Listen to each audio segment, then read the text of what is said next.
I'm Zoe Wells and I'm from Send Success Outreach Team from Whitefield Academy Trust. So STEPS. So STEPS is a catchy title which we use to describe the use of the developmental journals. So STEPS is used for assessing and monitoring and reviewing the developmental progress for children from birth to 5 with additional needs or disabilities. So what is STEPS? So the STEPS approach is based on the Department for Education's developmental journal and the Earlier Developmental Journal Practice Guide. So you may hear people talking about the main journal or sometimes the family held journal, which is a very, very big document which was family held.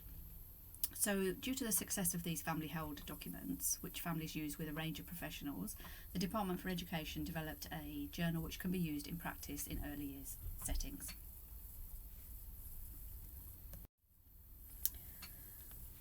So the history. There is quite a long history behind this approach. So as I said, it came from the Early Support Approach, which was a national programme funded by the Department for Education, which ran from 2002 to 2015. It aimed to improve the way that services support disabled children and their families through not just education but health and care. It has played an integral role in coordinating and bringing together key professionals from across education, health and social care to support the transition and implementation of the Special Educational Needs and Disability reforms, which were in 2014. So the early support principles and ethos are embedded within the current SEND Code of Practice 2015, so they are still current and for use in settings.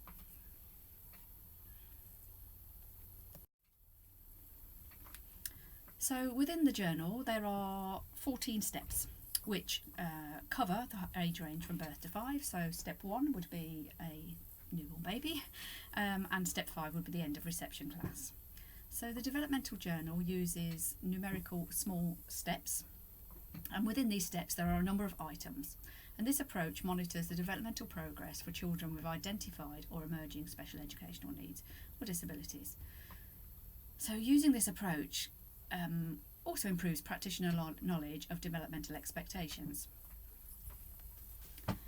There are 14 steps, as I said, which can be linked to both typical developmental levels, which you will sometimes hear known as norms. So if you have had the opportunity to go to a paediatric assessment, you may hear the paediatrician saying things like a typically developing child would have a normal expectation of meeting a certain developmental aim, such as walking. So most children within the norm will learn to walk between 12 and 18 months, for example.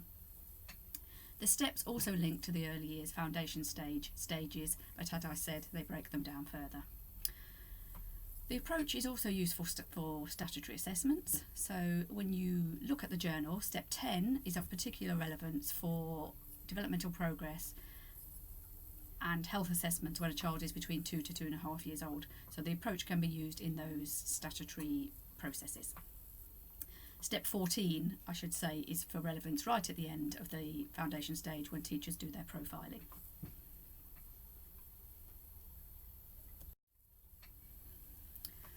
So, what should we use? Should we use steps? Should we use the EYFS stages, or should we use typically developing age ranges? So we should be using them all really, but having the steps approach gives us that ability to break down levels further than we would for a typically developing child. So as you can see from this table, step 1. So step 1, a typically developing child would achieve the items in there between 0 and 3 months. In the EYFS, we would monitor this as 0 to 11. A child may then progress 2 steps into step 3, and a typically developing child would be 4 to 7 months. In the EYFS, we would still be putting this as 0 to 11. So as you can already see, the steps approach enables us to differentiate and break down progress into much smaller steps. And as you can see, this goes all the way down to step 14 for our 40 to 60-month-old EYFS level.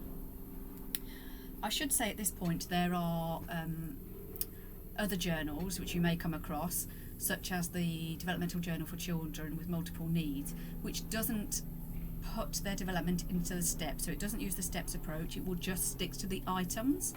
So if you are using this journal, you can link it to the STEPS approach, but please do contact me if you are using that journal, and I'll be able to explain to you how we link it into the STEPS approach. I should also say at this point, talking about developmental levels is quite a sensitive subject to speak about with parents. So if you are working with parents, which I would hope you are, please take that into consideration, that their child, may be 24 months, but actually their developmental level is 12 to 16 months. So using the STEPS approach, we don't always talk about the comparing it with a typical norm, but you need to work with your parents and build relationships with your parents about those conversations first.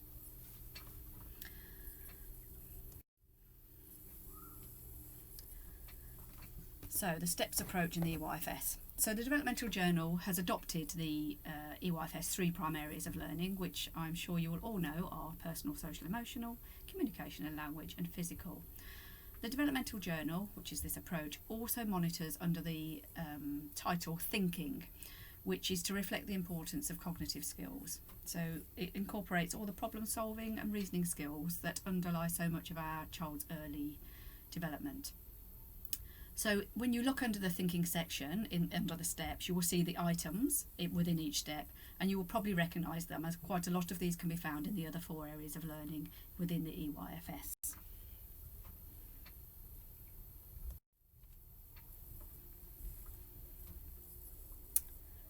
So, why do we use steps? Why is it important?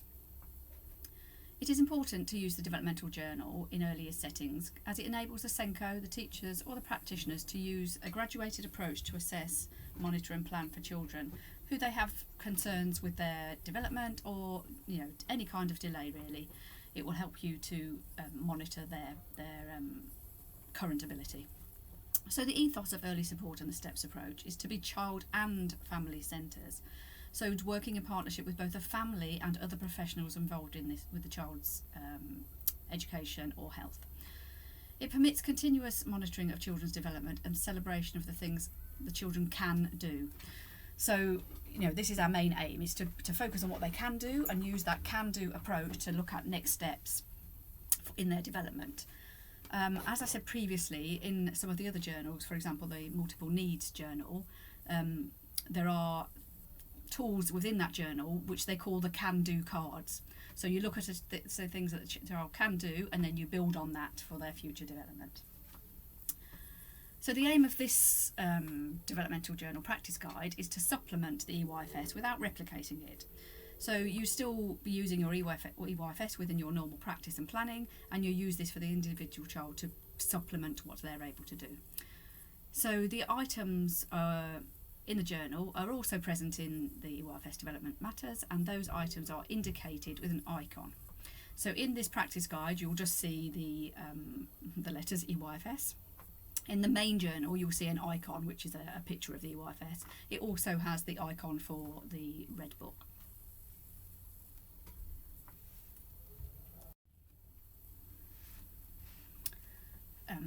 As I just said, so the Early Years Developmental Journal also links to the PCHR, which most of you will know as the Red Book. From if you had your own children, it's the little red book that the health visitor gives to you, and it records all of their health expectations. So within this journal, there will be an icon. In the big book, it will be a picture of a red book, and in the practice guide, it will be the letters PCHR. And this enables us to link their developmental progress in with that red book. So assessment in the early years is important, as it informs the decisions that staff make when teaching and caring for the children. So assessment should always bring about benefits for the child and should be age and ability appropriate. So the methods of assessment should recognise that child needs familiar contexts and environments to demonstrate their capabilities. So, for example, you wouldn't take a child out of the nursery or out of the classroom to go through the developmental journal and test them, for example. It should all be through their familiar environment and their familiar play experiences, and your practitioner observations. So, planning the provision to meet the child's aspirations and agreed outcomes enables the practitioners to evidence progress, the child's level of ability, including any plateaus or regression. Regular reviews support development progress in small steps, and the aim of the journal is to help practitioners plan for the individual children to reach their full potential. So I'll just say a little bit here about the plateaus and regression. So our aim as early years practitioners is always about the children's development and progress, and of course we want them to progress, and using this approach enables us to show very small levels of progress by using the steps and even the items within the steps to break it down even further. But sometimes a child will plateau, and this is perfectly normal. It could be that they're just practicing a skill and they're taking a little bit longer to practice that skill, so they may stay on that step for quite a long time. And not so regular, but it does happen, you know, when you're working with SEND children, you may see regression. But this approach enables us to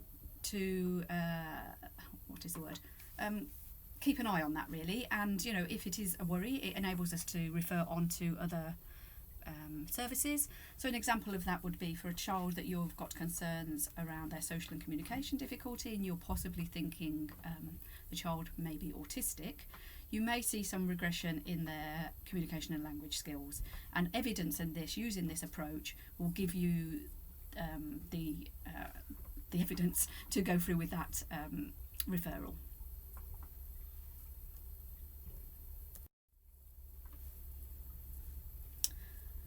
So, how do we use this approach effectively? So as I said, it is linked to the EYFS, so it is probably stuff that you're already doing in practice. It's just giving you those extra tools to break things down further. But it is recommended that if you're interested in using this approach, that you do attend the half-day workshop. And this is delivered by the Send Success outreach team as part of the London Borough of Waltham Forest training package. Details will be available later in this presentation. So, to use the approach effectively, it does require some knowledge and understanding of the EYFS and early child development. So, anybody can book onto the workshop, everybody's welcome, but in the PBI sector I would say it would probably be best if the name SENCO attended, or anybody who's working with the SEND child, and the same in schools and mainstream nurseries. But it would for them to be able to grasp the concept, it would be recommended that they've got a couple of years experience of working in the EYFS or early child development settings. So each child that you have concerns about would have their own developmental journal to record and evidence the progress, the delay or the plateau.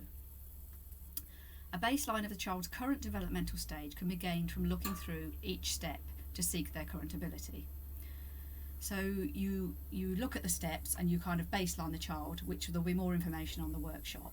But what you have to do as a setting, as a practitioner, you select the highest step that the child can do in each area of learning. So starting points are often in different steps in each area. In fact, it's very, very rare that you would have a child who's in the same step in every area of learning. It's much more likely to be spiky. It is helpful when you make the initial entries or the baseline to work in partnership with the family to establish development at home as well in a setting. So children may often, and we quite often hear this, they can do something at home but they're not quite do it in the setting. So it's very useful to have those conversations with families. It's also important to note that a lot of children with SEND disabilities may have a range of professionals working with them. So it's very important to work in partnership with other professionals when working with these children, as they may have a more specialist approach to what we're working towards.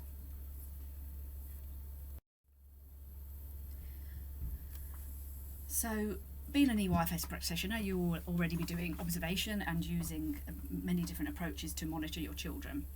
So using that knowledge and those skills that you already have are very useful for using this approach. For practitioners who are stuck, there are tools such as key indicators and step summaries which will help you to find out the step that corresponds to the child you're working with's current developmental levels. The key indicators and summaries can be found in the full or main journal, as I mentioned earlier, and I will give you a link to that journal later in this presentation. And we do a lot more around these tools in the half-day workshop or live training. So the key indicators are key things that we expect children to do at a certain level. So give you a kind of very brief overview of what to expect at that age. and then you can work on that to then go through the steps. So it just saves you having to go through every single step for every single level to try and baseline. It just gives you a little step start. Excuse the pun. So the steps are marked as completed when a child has achieved or is secure in. It doesn't matter which terminology used. It's the same aim. So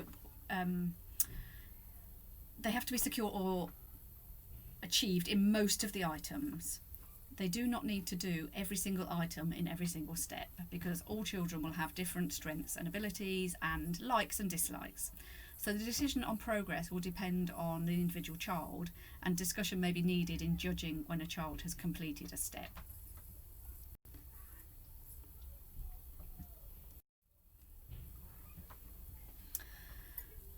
So it's important to say, don't do this alone. This is not a single practitioner job. This is a team effort. This is working in partnership, not only within your setting, with your SENCO and other practitioners and the family, but with other professionals involved with the child.